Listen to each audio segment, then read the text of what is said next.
Okay, welcome into first of a lot of reviews. I'll be doing TV shows and movie reviews, but this is going to be specifically about Loki, season one, episode one, because this has been actually kind of an exciting one, and I'm really excited about it just because of the fact that I've watched so far. I've watched both the other two MCU TV shows. Loved WandaVision.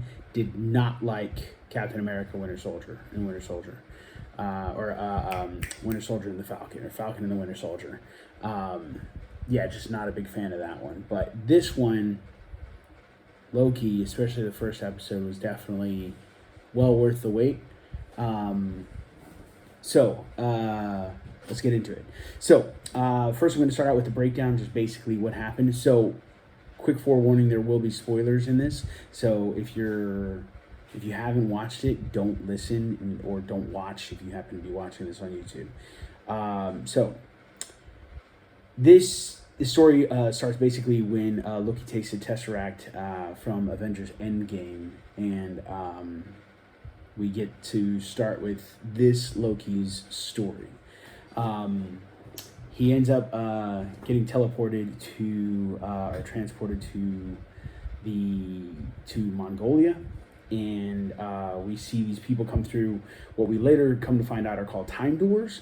And basically, they come through there with the TVA, the Time Variance Authority, and they are specifically looking for what they call variants, basically people or things that are out of place or out of the timeline that cause a branch in the timeline.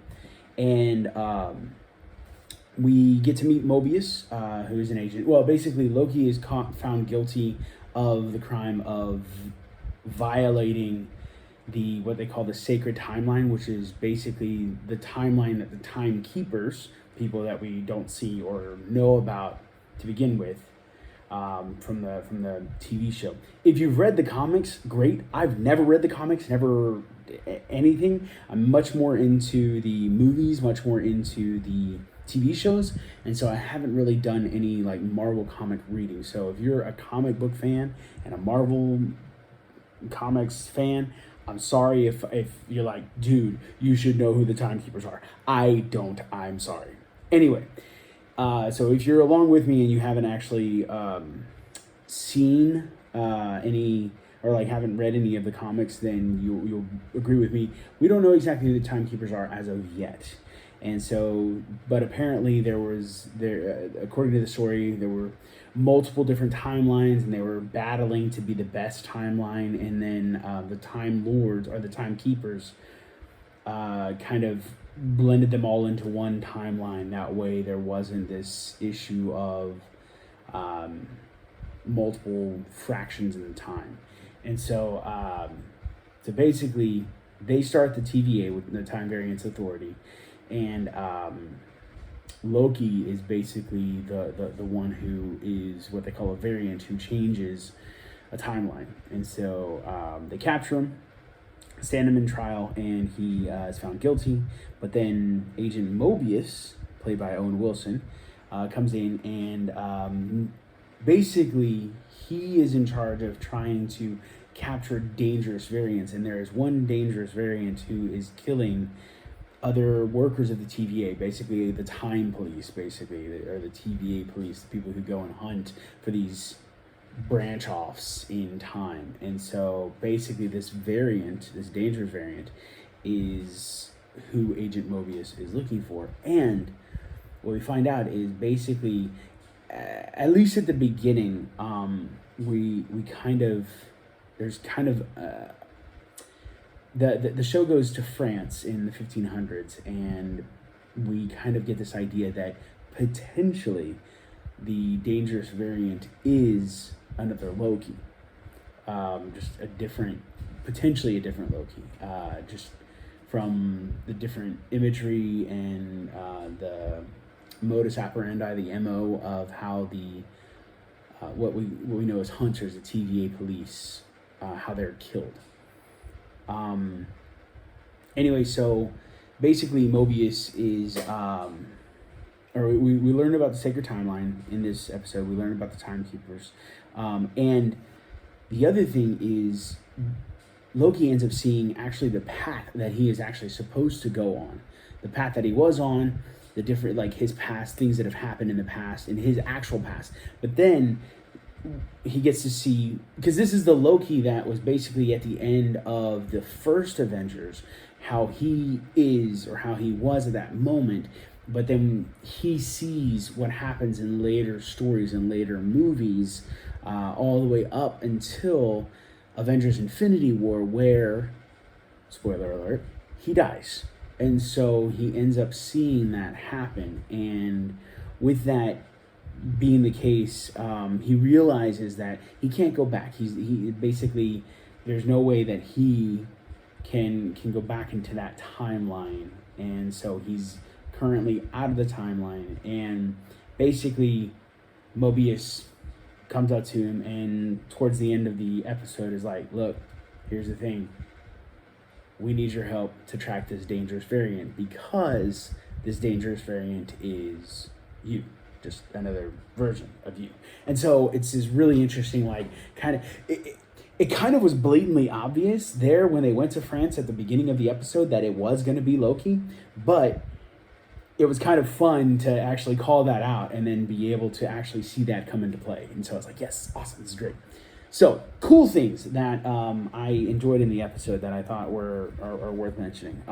Besides the fact that Loki is back, which I love the character of Loki, it is going to be interesting because not remembering exactly how he was, because, like, I love how Loki developed as he went along through the different storylines, you know, like Thor 2, Ragnarok, Infinity War. I loved how he developed as a character, and how he became more selfless, I guess, in his, like, sacrifices. But I'm very curious to see how this Loki, who hasn't gone through all of that, how this Loki is going to be different in what ways.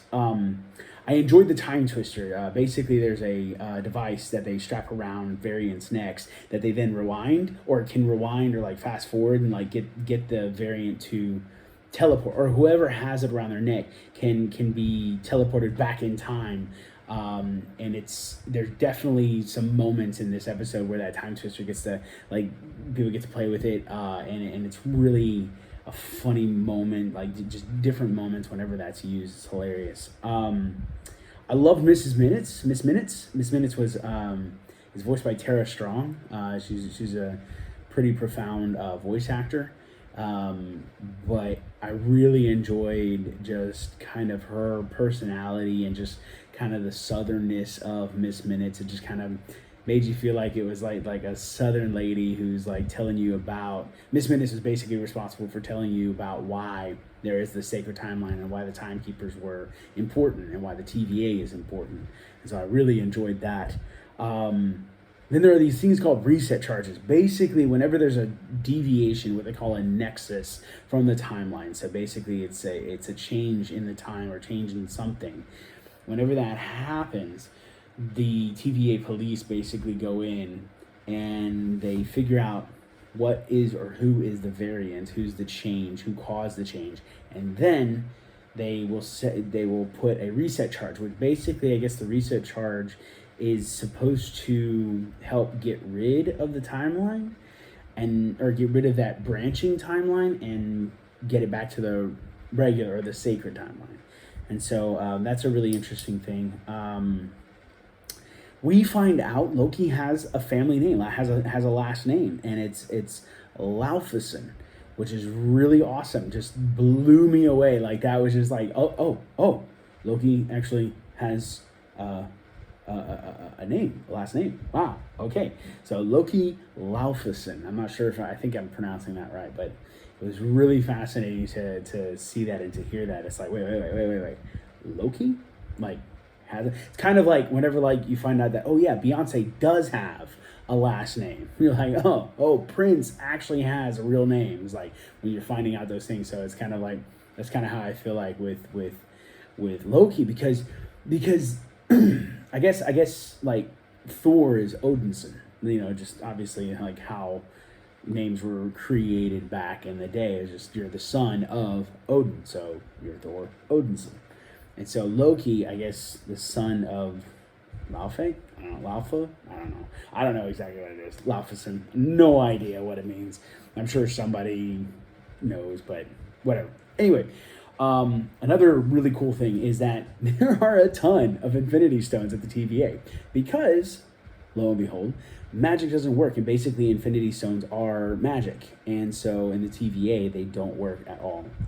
And so that was really a fascinating thing when Loki finds that out. When we find that out, is that we find out earlier on that magic doesn't work because Loki can't use his own magic. But the fact that there's a bunch of Infinity Stones there at the TVA, I think that'll come into play later. I think those will be important because they don't work in the TVA, but it definitely in the timelines or in the sacred timeline, they definitely do work. Let's see. Owen Wilson's in this, and I enjoy his character, Mobius, Agent Mobius. I think that he and Tom Hiddleston are Mobius and Loki. I think that there's like a really fun, interesting connection there. It's really entertaining to see them. I can't wait to see what else transpires later on. Another little fun American thing that I thought was just hilarious was that basically Loki was D.B. Cooper. D.B. Cooper is this American guy who back in, I guess it was like 50s, 40s, 50s, probably 50s, 60s, 70s, somewhere in there. He ended up hijacking a plane, got money, jumped off the plane with a parachute, and then was never seen from again. And so I love the fact that they kind of just like chalked that up to being Loki. Is that Loki basically did that, and then he got teleported away by Heimdall. And so I thought that was really entertaining. The fact that there is that they're hunting another Loki, I think that's really fun. A really cool thing. Kind of interested to see what comes up in the next episodes in relationship to that. So questionable things that I'm like, I'm curious. I want to know what's going to happen. Number one, they kind of just chalked it up whenever Loki makes a mention that, the Avengers, they went back in time, so why are they allowed to go back in time, but I'm not allowed to teleport away to somewhere else? And they just kind of were like, well, that was supposed to happen. You were not supposed to teleport anywhere. It's like, okay, I want more explanation to that, and I really hope that we get more of an explanation as to why the Avengers are allowed to do what they're allowed to do, but Loki wasn't allowed to do what he was allowed to do. It's kind of something, because like now I feel like Marvel is like really starting to play around with this whole like timeline stuff and like really getting into this like past and then present and future stuff, and I'm like, this could go really, really well, or this could go really, really bad. There could be a lot of holes in their theories and in what they play out as far as what how to do like time travel and all those different things. And so I'm very curious to see how that works out. I do want to know how the reset charges actually work. Very curious to see because when we see the actual variants happen and when we see the reset charge be used, I'm pretty sure we see a branching of the timeline. We see another branch of time, and then when they use the reset, basically that branch just disappears, goes back into the sacred timeline. And so I'm very curious to see more about how that works out. Let's see, what's another one? I want to know who the timekeepers are. I'm very curious because, again, having never read the comics, having never actually gone into those, I don't know. And so I'm very curious about that. Also, I do want to know why Loki can't go back. Like, why? I guess, like, why can he not go back to that particular time? Like, is he going to go back to that particular time and fulfill his destiny all the way up until Avengers Infinity War? And the other thing that I'm really, really curious about, that I'd be really, really interested in about, if he does, then he already kind of knows what's going to happen. The dangerous thing about it is he knows what's going to happen. Is he going to let it play out?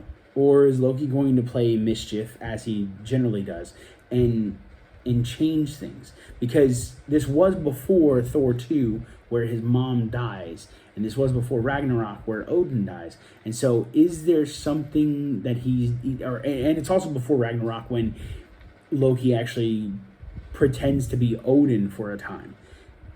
Is he going to do something different? Will he continue doing that, like, if he is able to go back? But again, I do want to know why he can't go back. I mean, I assume it's because he could change it, he would change it, but then, like, can he go back? Could he potentially go back into the future where there is no Loki, like after his death in Infinity War, like go back to after Endgame and after Thanos has been obliterated? Can he go back? That kind of thing.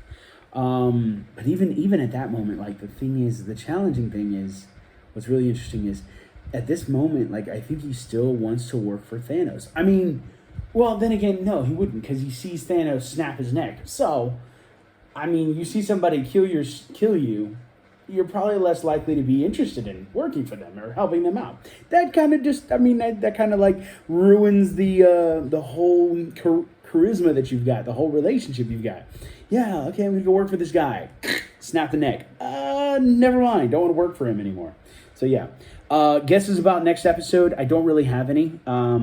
Actually, to be honest, I've already seen the other episodes. I've seen the other 2 episodes, but I'm wanting to kind of keep each episode review kind of like its own thing. So, I am excited. I am excited to talk about the other episodes. I am excited to... I'm waiting for the 4th episode right now, so that'll date this. But anyway, got 2 more reviews on the other episodes coming, and so I would give this a 4.5, mainly because out of 5. I don't, when it comes to TV ratings, generally I just do it out of 5 because I'm not having to be there for a full 2 hours, and so it's not taking up as much time, but also you do kind of expect a lot to be done in an hour, or in 40 minutes, however long an episode goes for. But I would give this a 4.5 out of 5. Somewhere between, like, binging the whole show now, which is my own personal 4, and then getting a lifetime subscription to whatever subscription they're at, or whatever streaming platform. So in this case, Disney Plus. So yeah, somewhere in between there for this show, for this episode, for episode 1. So not to say that it's going to be the same for all episodes, and I'll end up doing a full recap of all the episodes once all the episodes are out. I'll go back and try and rewatch them all the way through and kind of give you guys a breakdown of the best things and what I think is going to happen in the future as far as the MCU is concerned, and Loki. Anyway, catch you guys next time. Thanks for listening. Thanks for watching if you're watching on YouTube. And yeah, I will see you guys in the next thing, the next episode, the next picks. Thanks for listening. Thanks for watching.